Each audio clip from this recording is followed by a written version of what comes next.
এখন 2070 সাল। বিছানায় শুয়ে থাকতে থাকতে বোরিং লাগছে, তাই হঠাৎ মনে হলো নাতনির রুমে গিয়ে একটু নাতনির সাথে গল্প করি। তারপর বিছানা থেকে আস্তে আস্তে উঠে টেবিলের উপর থেকে চশমাটা নিয়ে পরে নিলাম। এখন আবার চশমা ছাড়া কিছু চোখে দেখতে পাই না। তারপর বিছানার কোণ থেকে লাঠিটা নিয়ে আস্তে আস্তে নাতনির রুমে গেলাম। সেখানে গিয়ে দেখি নাতনি ল্যাপটপের মধ্যে যেন কি করতেছে। আমাকে দেখেই বললো, এসেছো দাদু, বসো, আমি টিউশনে যাব, রেডি হই। ও ল্যাপটপটা খোলা রেখে চলে গেল। আমি ল্যাপটপের সামনে গিয়ে বসলাম। বসেই দেখি ল্যাপটপের মধ্যে ফেসবুক নামক একটা অ্যাপ, যে অ্যাপটা আমাদের সময়ের মতো না। আমি মনে মনে ভাবলাম হয়তো অ্যাপটা আপডেট হয়ে গেছে, আর আফসোস করে বলতে লাগলাম, হায় রে, কত যুগ কেটে গেল, ফেসবুকে ঢোকা হয় না। অথচ একটা সময় এই ছেলেটা, না এই বুড়োটা, একটা সময় ফেসবুকের মধ্যে সারাটা দিন কাটাতাম, পোস্ট, চ্যাটিং, বন্ধু বান্ধব নিয়ে। তারপর মনে মনে ভাবলাম দেখি তো একটু ফেসবুকে ঢুকতে পারি কিনা। অনেক কষ্ট করে পাসওয়ার্ডটা মনে করলাম। তারপর ফেসবুকের ভিতরে ঢুকলাম। ঢুকেই দেখি 8000-এর উপর মেসেজ। চ্যাট লিস্টে অ্যাক্টিভ আছে মাত্র 12 জন, অথচ আমার ফ্রেন্ড লিস্টে 4000-এর উপর ফ্রেন্ড ছিল।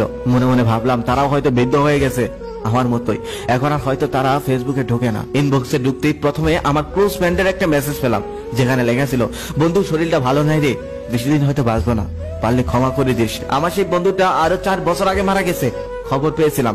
আর এই মেসেজটা ছিল 5 বছর আগে। আমার বেস্ট ফ্রেন্ড মারা গেছে আরো 9 বছর আগে। ওর সাথে করা চ্যাটিং গুলো এখনো আছে। দেখে হাসলাম, আমার অবাক হলাম, কষ্টও পেলাম। তারপর আমাদের বন্ধুদের একটা গ্রুপ ছিল, সেই গ্রুপে ঢুকলাম। সেই গ্রুপের প্রত্যেকটা মেসেজ এখনো জীবন্ত, তবে সেই মানুষগুলো এখন আর জীবন্ত নেই। অনেকেই মারা গেছে, আর অনেকের খোঁজ জানি না। অবশেষে পেলাম সেই মানুষটার মেসেজ, হ্যাঁ, যাকে একটা সময় পাগলের মতো ভালোবেসেছিলাম, আমার প্রথম প্রেম। অনেক ভালোবাসার পরেও তাকে পাওয়া হয়নি, তার সাথে আর কখনো দেখাও হয়নি। তারপর তার আইডিতে ঢুকলাম। ঢুকে দেখলাম লাস্ট 16 বছর আগে একটা পোস্ট করা হয়েছিল, যেখানে সে আর তার নাতনি, তবে চুলগুলো সাদা, সাদা শাড়ি পরা। তার একটু নিচে যেতেই দেখলাম তার ফ্যামিলির সাথে একটা ছবি আপলোড দেওয়া। সেখানে সে, তার স্বামী, সন্তান, নাতি নাতনি সবাই। কত সুন্দর একটা ফ্যামিলি। তাকে শেষবার যখন দেখেছিলাম তখন চুলগুলো কত স্টাইল করা ছিল, লাল শাড়ি পরা ছিল। তবে আজকে পুরোই ভিন্ন। আজকে সে বুড়ো হয়ে গেছে, চুলগুলো সাদা হয়ে গেছে, কিছু চুল আবার মেহেদি দিয়ে লাল করা। অবাক লাগছে দেখে, সেই মানুষটা এমন হয়ে গেছে। তারপর আমার ফোনের স্ক্রিনে তাকিয়ে দেখলাম আমিও তো বুড়ো হয়ে গেছি, আমিও তার আগের মতো নেই। চোখের কোণে দুপুরটা জল জ্বললো। আমার মনে হলো সে কেমন আছে, কোথায় আছে। তার একটু পরেই তার আইডিতে একটা টেক করা পোস্ট আমার চোখে পড়লো। সেখানে লেখা ছিল, এই দাদি আজকে বিকেল 4টায় মারা গিয়েছে, সবাই ওনার জন্য দোয়া করবেন, আল্লাহ যেন ওনাকে জান্নাত নসিব করেন। পোস্টটা ছিল 4 বছর আগে। তার মানে মানুষটা 4 বছর আগেই মারা গেছে। আফসোস করলাম, কষ্ট পেলাম।